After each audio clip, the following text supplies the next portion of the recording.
What's up, man? I want to talk about.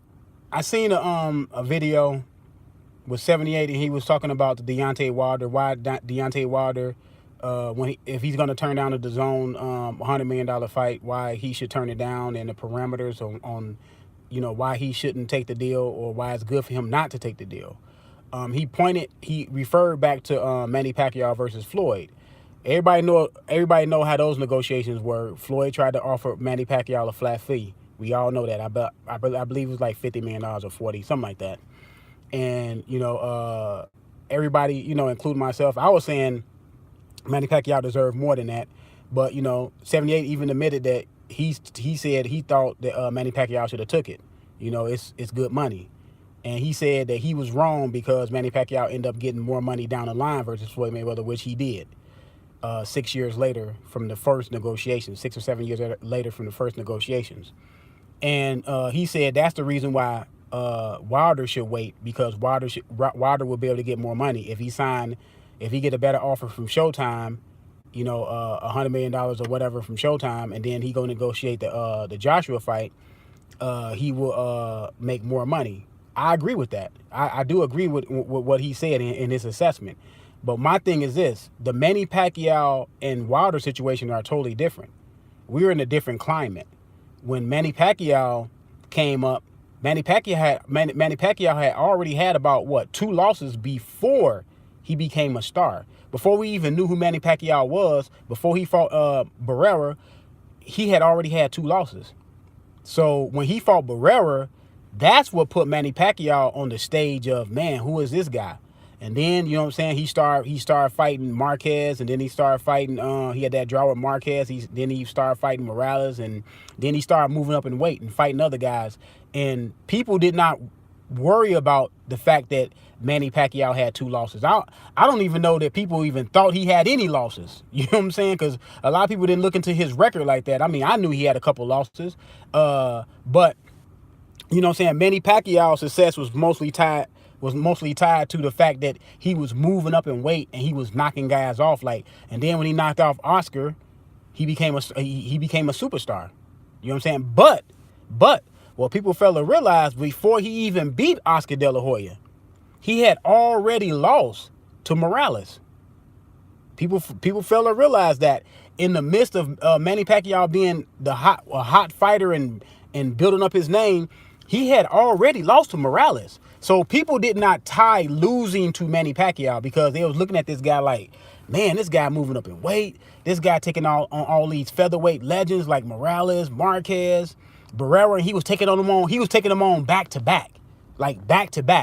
And then he moved up two weight classes. He knocked off the golden boy, Oscar De La Hoya, who at that time nobody thought Pacquiao would beat Oscar. Now everybody saying, hindsight is 2020, everybody saying Oscar was drained.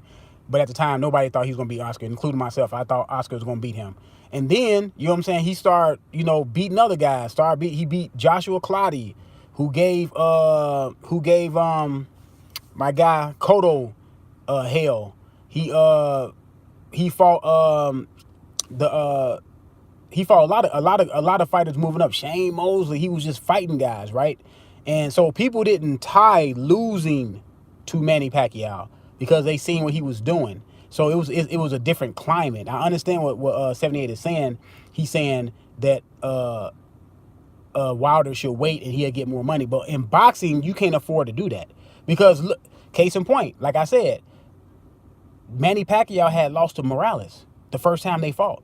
He beat him the last two times, stopped him the last two times, but he lost to Morales the first time. And we're in a climate of undefeated records. And a lot of this, I'm gonna tell you right now, a lot of these boxing supporters or boxing fans, they tie their loyalty and the way they like a fighter based on a fighter's undefeated record. I'm gonna put that out there, because if Adrian Broner was undefeated right now, because when Adrian Broner was undefeated, everybody was on Adrian Broner's side. That's a great point. When Adrian Broner was undefeated, it was Adrian Broner can beat everybody. Keith Thurman, he can beat everybody. He can beat Sean Porter. He can beat Danny Garcia. He can beat all those guys. Even some people were saying he could beat Floyd. If Adrian Broner was undefeated right now today, there will be nobody talking about Earl Spence. There will be nobody talking about Terrence Crawford. There will be nobody talking about a lot of these fighters. If Adrian Broner was undefeated right now today, if he were to beat all those opponents that they put in front of him, and he was undefeated right now today, Adrian Broner will be a superstar. You know why? Because everybody that liked Adrian Broner 6-7 years ago will be fanatic right now. Fanatic about Adrian Broner. So Wilder cannot look at it like, I can get, if DAZN is offering him $100 million and Showtime doesn't offer him $100 million, I just made a video about this last, he can't afford to say, okay, my next 5 fights, I'm going to be undefeated. While I'm waiting on, or my next 2 or 3 fights, I'm going to be undefeated while I'm waiting on Anthony Joshua. He lost a Fury fight in my eyes. So that should tell y'all right then and there, boxing is not like any other sport. Now, 78 did say, he said, hey, you have to think like a businessman and don't think like a whore. That's fine if you are a guy that sells houses, that sells real estate, or a guy that has a chain of restaurants, or a chain of grocery stores or malls or whatever that is, because those guys not getting hit in the face. Boxing is unlike any other business. In boxing, it can all go downhill in one night.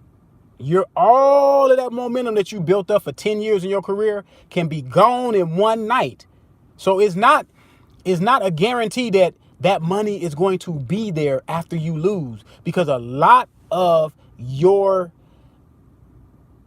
popularity and how people hang on to you is because you're undefeated. I seen it with Adrian Broner. I seen the fans start peeling off of Adrian Broner loss by loss. Now, Adrian Broner is a punchline for a lot of people. A lot of people talk about Adrian Broner now. But 5-6 years ago, Adrian Broner was the stuff. You know why? You know why he was the stuff 4 or 5 years ago? Or 5-6 years ago, however long before he lost to Maidana? Because he was undefeated. And majority of these boxing fans don't understand that if a fighter loses a fight, that doesn't make him a bad fighter because he lost a fight. That doesn't mean you should pull your support because he lost a fight. But Adrian Broner got that. As he started losing fights, a lot of his fans start leaving. Now they talking about him. He understands that now. He didn't understand that then when he was on top of the world, but he understands now because he just recently did an interview on Barbershop Conversations that people are talking stuff about him. The same people that's talking stuff about Adrian Broner was on Adrian Broner's jock 5 years ago. They were right there talking about Adrian Broner, you this, you the next Floyd, you. That's what I'm saying about Deontay Wilder. Man, if that $100 million is there for 2-3 fights, you better take that money. Because, like I said, he was a careless round away from Fury, even though I still think Fury won the fight by several rounds. But in the judge's eyes, he was 1 round away from losing that fight versus Fury. You cannot go into the ring in boxing and I'm going to win. This, you know what I'm saying? I'm going to win. Because if you don't knock the guy out, the fight goes to the judges. You don't control the judges, so you don't know what they're thinking. You don't know what they're looking at. Like I said in my other video, Adrian Broner had an offer by Jay-Z for $50 million for a 5-fight deal or 4-fight deal or whatever it was, and he didn't take it. I doubted that Adrian Broner made $50 million in his career. I doubt it, because after the Maidana fight, his stock went down. You can't tell me Adrian Broner made that $50 million. He can never go back and get that $50 million.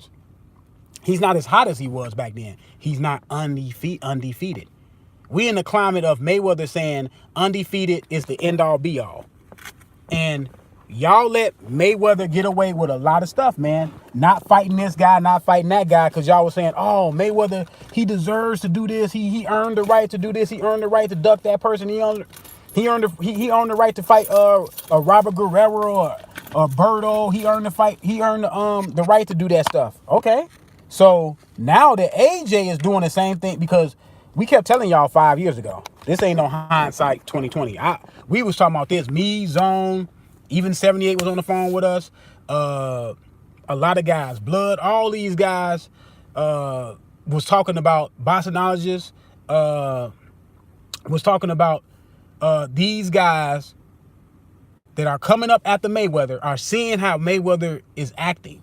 and seeing how the fans are letting Mayweather have a pass. And we kept telling y'all that it's going to come a time when if there's a fighter that you don't like that's going to try to do the same thing as Mayweather's doing, and you're not going to like it. That day is here. See, a lot of people couldn't see it back then because all they was thinking about was, we hate Manny Pacquiao and we hate Manny Pacquiao fans. So Mayweather, you should Pacquiao, you should take that flat fee. Take that flat fee. I was like, man, the money gonna be the fight gonna be worth more than that. Pacquiao shouldn't take the flat fee. No, man, he better take that flat fee. Now the day is here that y'all don't like Anthony Joshua, and he trying to pull power moves on Deontay Wilder. Y'all don't like it now. But see, y'all couldn't see it then because y'all was blinded by and had this notion that Mayweather should be able to do whatever he want to do. Now, if Mayweather wasn't holding titles, I wouldn't care if Mayweather didn't fight this person, that person. But the man was holding titles. When you're holding titles, you have an obligation to fight the best that's out there, man. You have an obligation. Period. Point blank. I don't care who you are. But now, like I said, the day is here. And now you get a lot of whining and excuses. All this whining and excuses. At first, Deontay Wilder was going to massacre Fury. Then when he get in the ring, he doesn't massacre Fury. People start crying about the referee. We crying about a referee. It comes down to a referee that y'all crying about. I thought Deontay Wilder was supposed to massacre him. Now y'all saying Earl is supposed to massacre Mikey Garcia. I can already see if Mikey go in here, have a great show and go 12 rounds, I can already hear the excuses. They're going to be excuses. Oh, Mikey was with Snack. Oh, Mikey was with Victor Conte. Y'all knew that before y'all started saying he gonna massacre him and all this stuff. It's other fighters that been with Snack for years. Sean Porter.